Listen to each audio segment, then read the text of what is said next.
अरे, मुझे तो बहुत भूख लगी है। चलो चलकर किसी मीठे फल को खाती हूँ। दरवाजा लगा लेती हूँ रे बाबा, वरना कोई और आकर मेरे घर पर कब्जा कर लेगा। मीनू मौसी निकल पड़ती है। उन्हें मीठे फलों वाले पेड़ की तलाश थी। थोड़ी देर खोज करने पर मीनू मौसी को मीठे फल वाला पेड़ दिख जाता है। अरे वाह वाह वाह, लगता है इस पेड़ के फल बहुत मीठे हैं। मीनू मौसी एक फल को खाने लगती है। अरे थू थू थू थू थू, कितना खट्टा फल है। ऐसा फल खाने से अच्छा मैं मिट्टी खा लेती। चलो कोई दूसरा फल ढूंढती हूँ। मीनू मौसी ने बहुत देर खोज की, तभी उन्हें एक लाल रंग के सेब का पेड़ दिख जाता है। वो जल्दी से वहाँ पर आ जाती है। उन्होंने देखा रानो और लाडो चिड़िया सेब का फल खा रही थी। अरे मीनू मौसी, आओ आओ, अच्छा हुआ आप आ गई। हमने आपके लिए थोड़ा सेब बचा कर रखा है, ये आप खा लो। वाह वाह वाह वाह, तुमने तो बहुत अच्छा किया, पूरा सेब खा लिया और बीच का हिस्सा रख दिया। ऐसी बात नहीं है मीनू मौसी, ये देखिए ना, हमने सबसे ज्यादा फल तो आपके लिए ही बचा कर रखा है। ठीक है, लाओ इधर। मीनू मौसी बचा हुआ सेब का फल खाने लगी। अरे वाह वाह वाह, क्या बात है, कितना मीठा फल है। मुझे ऐसे और फल खाने हैं। नहीं मीनू मौसी, यह सेब का फल बस एक ही बचा हुआ था। हमने पूरे जंगल की खोज की, पर हमें ऐसे मीठे फलों वाला पेड़ कहीं पर भी नहीं मिला।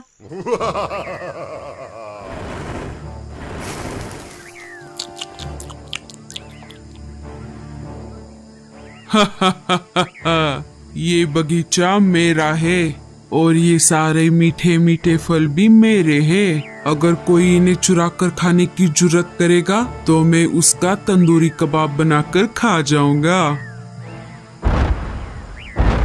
अरे बाप रे, इस राक्षस के बगीचे से मैंने तो एक फल तोड़ लिया है। अब मुझे यहाँ से चुपके से भागना होगा, वरना ये राक्षस मेरा भी तंदूरी कबाब बनाकर मिर्च मसाला लगाकर खा जाएगा। कालू कौवा तोड़ा हुआ फल लेकर चुपके से वहाँ से भाग जाता है। वो पंछियों के पास आ जाता है। क्यों रे कालू, इतना हाफते हुए कहाँ से आ रहा है? वो कालू भैया, क्या हुआ, क्या बात है, क्या कोई परेशानी है? हाँ कालू भैया, और आप डरे हुए भी लग रहे हो। और आपको ये सेब का फल कहाँ पर मिला?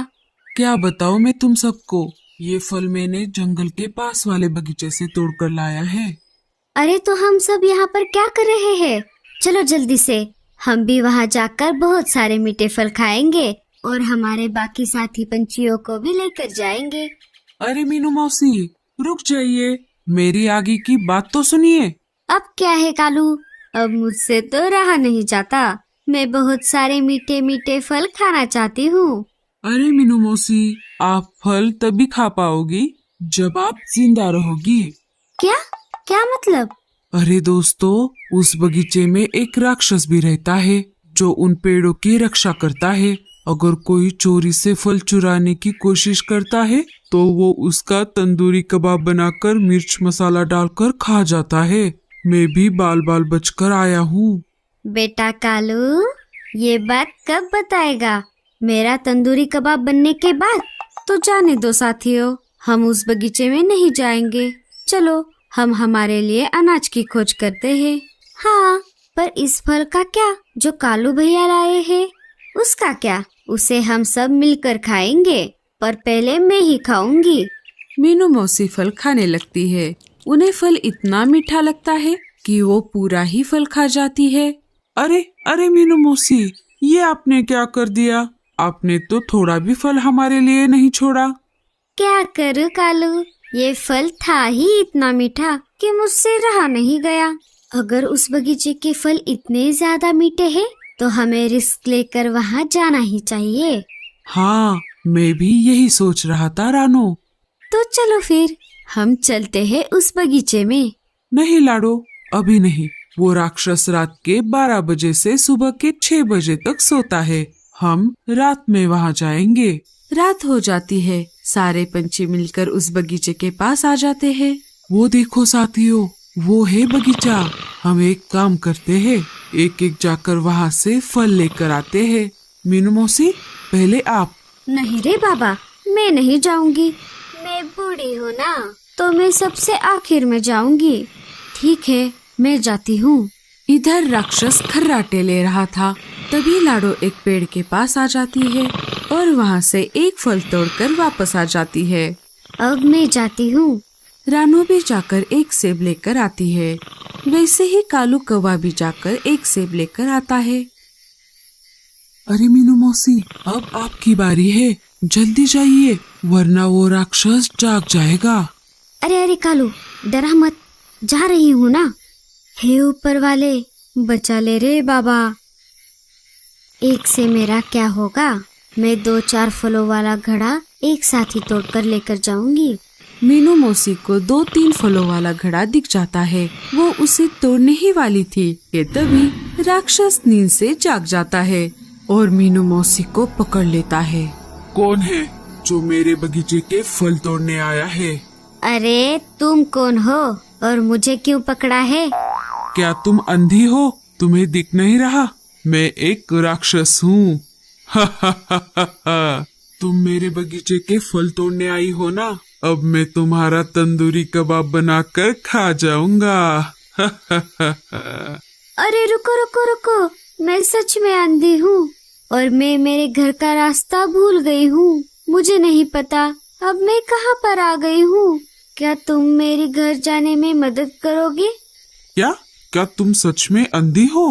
अरे हाँ बाबा, इस बगीचे के पेड़ों पर इतने सारे लाल लाल फल लगे हुए हैं, वो मुझे नहीं दिख रहे। अच्छा ठीक है, तुम अंधी हो इसलिए मैं तुम्हें छोड़ देता हूँ। अब ये बताओ, तुम कौन से जंगल में रहती हो? मैं सुंदरबन जंगल में रहती हूँ। ठीक है, अब यहाँ से सीधा आगे जाओ, तुम तुम्हारे जंगल पहुँच जाओगी। बेटा, मुझे बहुत भूख लगी है, क्या तुम मुझे कुछ खाने को दे सकते हो? ये लो, और अब भाग जाओ यहाँ से। मीनू मौसी वो घड़ा लेकर अपने साथी पंछियों के पास आ जाती है। बाल बाल बच गए रे बाबा। हे ऊपर वाले, तेरा लाख लाख शुक्र है। अरे अब क्या यहीं पर रहोगे? अब चलो यहाँ से। सारे अपने अपने जंगल फल लेकर वापस आ जाते हैं। वापस जंगल में आकर सारे एक पेड़ पर रुक जाते हैं। मीनू मौसी, आपका जवाब नहीं। ऐन मौके पर आपने क्या दिमाग लगाया? हाँ मीनू मौसी, आप सच में बहुत हिम्मत वाली हो। साथियों, क्या आप सबने वहाँ पर पिंजरे में बंद उस तोते को देखा? हाँ लाडो, मैंने भी देखा। मैंने भी। और मैंने भी। लेकिन वो तोता वहाँ पर क्यों था? जरूर उसका और उस राक्षस का कोई कनेक्शन है। हमें पता लगाना होगा। हाँ लाडो, कल रात को तुम और मैं उस बगीचे में फिर से जाएंगे और सच्चाई का पता लगाएंगे। ठीक है कालू भैया। दूसरे दिन रात के समय कालू और लाडो फिर से उस बगीचे के पास आ जाते हैं। वो दोनों उस पिंजरे के पास आ जाते हैं।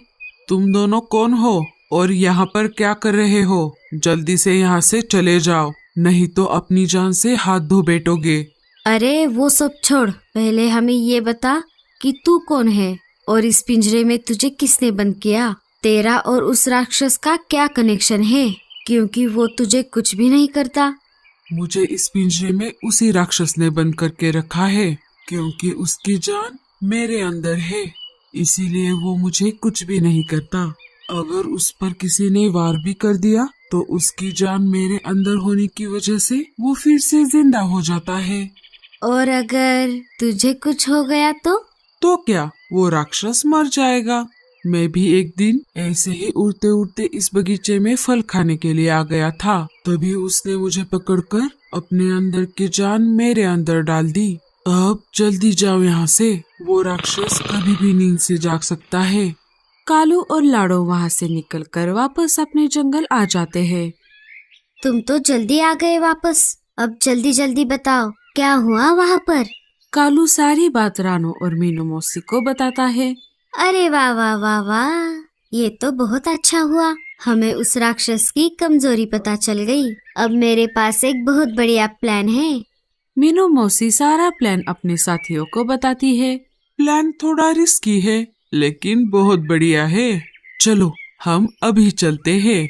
सारे वापस बगीचे की तरफ निकल पड़ते हैं। बगीचे में आते ही लाडो जाकर सीधा फलों को तोड़ने लगती है। तभी राक्षस वहाँ पर आ जाता है और लाडो को पकड़ लेता है। चलो डिनर का बंदोबस्त तो हो गया।